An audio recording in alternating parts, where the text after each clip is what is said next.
Okei, eli ghostaamistarjan toisessa osassa mä käsittelen sitä, että minkälaisia seuraamuksia ghostaamisella on tälle yksilölle, joka on ghostattu.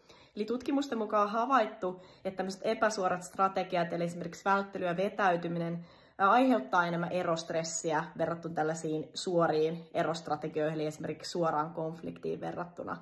Mutta se, että kuinka paljon ghostaaminen satuttaa, niin siihen vaikuttaa monenlaiset eri tekijät.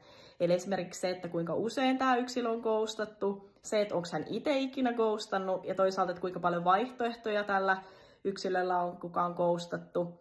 Sitten luonnollisesti se vaikuttaa, että onko ikinä edes tavannut tätä yksilöä face to face, ja että kuinka pitkä tämä ihmissuhde on ollut, eli mitä pidempi sen enemmän se satuttaa, ja myös se, että kuinka yllättävä se ghostaaminen on ollut.